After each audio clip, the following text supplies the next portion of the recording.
네, 안녕하세요. 먼저 자기소개부터 부탁드립니다. 저는 인디제이의 대표를 맡고 있는 정우주라고 하고요. 저희는 인공지능으로 상황과 감정을 분석해서 음악을 추천하는 음악 플랫폼 인디제이를 운영하고 있습니다.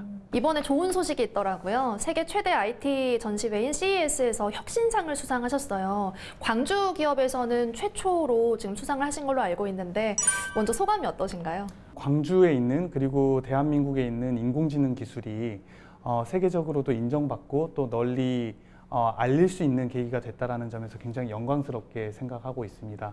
특히 지역에 있는 스타트업도 글로벌 시장에서 기술력으로서 평가받고 인정받을 수 있다는 점에서 굉장히 뿌듯하고 감사한 일인 것 같습니다.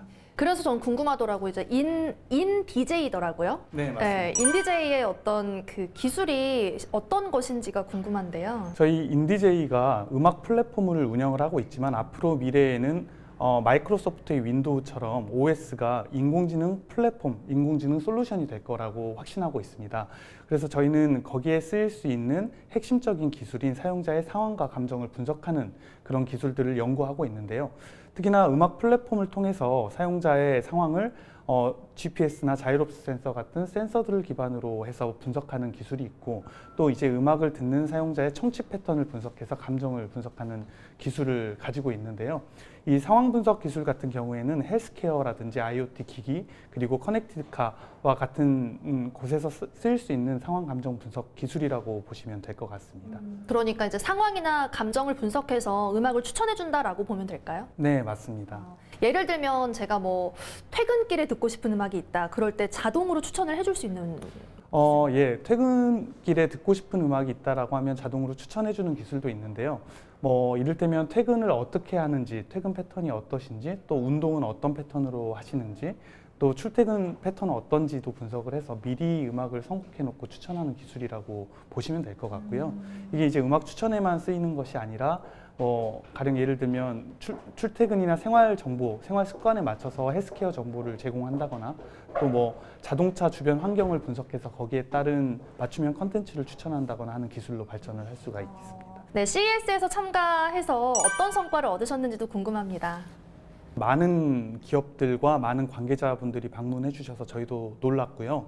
특히나 소프트뱅크와 같은 유수의 벤처 투자사들, 그리고 LG전자나 기타 전자회사와 같은 글로벌 대기업들, 그리고 음악 관련된 기업들이 많이 방문을 해주셔서 지금 여러 가지 사업 협업 그리고 투자와 관련된 논의를 진행하고 있습니다. 그럼 좀 투자에 대한 어떤 많은 기회를 좀 얻으셨나요? 예, 저희는 그렇게 생각을 하고 있고요. 특히 이제 국내에서 머무르는 것이 아니라 글로벌 펀드에서도 투자 유치 기회를 얻었다, 이렇게 자평하고 있는 상황입니다. 네. 광주에서도 8개 중소기업이 참여를 했습니다. 광주에 있는 기업들, 그러니까 지역에 있는 기업들에게 그런 CES 같은 큰 전시회에 참가하는 게 정말 큰 기회가 될 것 같은데요. 아무래도 참가할 때 좀 어려운 점도 있을 것 같거든요. 저희가 지역 기업이라고 해서 기술력이 떨어진다거나 아니면 아이디어가 부족하다고 생각하지는 않습니다. 다만 글로벌로 진출할 수 있는 기회나 그것들에 대한 도전의 기회들이 많이 부족하다라고 생각을 하는데요. 특히 이제 지역에서도 그런 경험이 많이 부족하다 보니까 관련된 지원 사업이라든지 또 관련된 경험을 공유할 수 있는 경험 공유의 장이라든지 하는 것들이 많이 부족했던 것 같습니다. 그러면 CES에 참가하려면 뭐 개인적으로 신청을 하면 되는 건가요? 어떻게 과정이 이루어지죠? 저희는 이번에 참여를 했을 때 과기부나 창업진흥원 쪽 사업을 통해서 이렇게 진출을 하게 됐고요. 앞으로도 이제 광주시에서도 이런 관련된 지원 사업들을 많이 준비하고 계시는 걸로 알고 있어요. 이제 저희 같은 경우에 그 신청은 그 K-스타트업이나 창업진흥원 통해서 하긴 했지만 혁신상은 직접 지원 신청을 해서 선정되게 되었습니다. 인디제이가 2019년부터 광주에서 시작을 한 걸로 알고 있습니다. 대표님께서는 실리콘밸리에서 창업을 하시고 지금 또 광주에서 이렇게 창업 활동을 해서 이어가고 계신데 광주에 뿌리를 내리게 된 계기가 또 궁금하더라고요. 제 고향이 광주기도 하지만 저는 광주가 기회의 땅이라고 생각을 합니다. 제가 공부했던 그리고 경험했던 스탠퍼드라든지 여러 플러그 앤 플레이 같은 엑셀레이터들의 환경, 그리고 교육 공간, 그리고 문화를 광주에도 충분히 이식할 수 있다라고 생각을 해서 창업을 하게 됐고요. 특히나 인공지능과 관련돼서 적극적인 투자 그리고 고민을 하고 계셨다는 점이 저에게는 매력적으로 다가왔던 것 같습니다. 그러면 지역에서 스타트업을 이끌면서 아무래도 힘든 부분도 있으셨을 것 같거든요. 아무래도 좀 패배주의가 만연해 있는 것 아닌가라는 생각이 듭니다. 지역 스타트업 생태계도 그렇고 지역 인재들도 그렇고 지역 기업 자체에 대한 그런 메리트를 많이 못 느끼시는 것 같아요. 그리고 일종의 징검다리처럼 생각을 해서 지역 인재들이 계속적으로 유출되는 문제가 좀 있지 않나 이런 우려를 하고 있고요. 특히나 이제 신성장 동력 산업 같은 경우에는 성장의 속도가 그 매출로 이어지기까지는 굉장히 오래 걸릴 수 있기 때문에 그 기간에 데스밸리를 극복할 수 있도록 여러 가지 지원 프로그램이 선행되어야 되지 않느냐 그런 생각을 하게 됩니다. 스타트업들의 이야기를 들어보면 성장이 그냥 성장이 아니라 폭발적인 성장을 해야 살아남을 수 있다라고 이야기를 하더라고요. 그러기 위해서는 또 광주시 같은 지자체에서의 도움도 필요하겠죠? 네, 맞습니다. 제이커브라고 이야기를 하는데요. 여러 가지 고민을 하고 계시지만 사실 팔로워하는 입장에서의 지원 사업보다는 적극적인 그리고 선제적인 투자와 지원이 필요하지 않나 이런 생각도 해봅니다.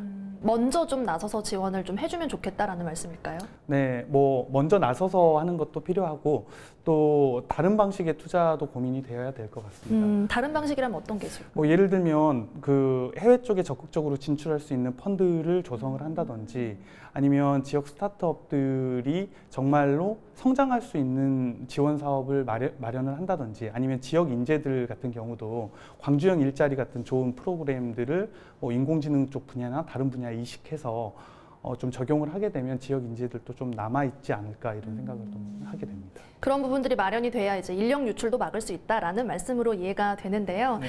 정 대표님의 첫 번째 꿈, 1차 목표가 광주에서 유니콘 기업이 되는 거라고 들었습니다. 저희 기업 자체로도 성장이 필요하고 또 유니콘 기업이 꿈이기도 하고요. 또 2025년까지 상장을 목표로 해서 신한금융투자와 주관사 계약도 체결을 하기도 했는데 사실 그런 것보다는 지역에 있으면서 가장 크게 느꼈던 점이 지역 청년들이 자신의 성장의 한계를 좀 규정해 놓고 사업을 한다라는 생각을 많이 했습니다. 그래서 이런 사례들이 좀 많이 나와줘야 또 많은 청년들이 도전하고 또 새로운 기업들, 새로운 아이디어들이 많이 나오게 돼서 광주가 성장할 수 있는 기폭제가 될 수 있지 않을까 그런 생각을 해봤습니다. 네. 지역에도 대표님처럼 큰 꿈을 품고 있는 청년들 많을 텐데요. 그런 분들께 한 말씀 해주신다면 어떤 게 있을까요? 지리적 여건이나 역사적, 문화적인 여건이 광주가 전혀 뒤처지지 않고 글로벌 스탠다드 기준에서도 꿀리지 않는다라고 생각을 합니다. 그래서 정말 큰 꿈을 가지고 도전하고 또 글로벌 시장을 향해서 진출하고 노력하게 되면 정말로 저보다 뛰어난 그리고 대한민국에서도 정말 알아줄 수 있는 그런 기업들이 많이 나오지 않을까 그런 생각을 하게 되고요. 그런 의미에서 많이 힘들지만 함께 화이팅 하시고 같이 노력해 나갔으면 좋겠습니다. 네. 다음에는 이제 꿈을 이룬 어떤 소감을 듣는 인터뷰를 기대하면서 저희가 다시 찾아뵙겠습니다. 지금까지 인디제이 정우주 대표였습니다. 고맙습니다.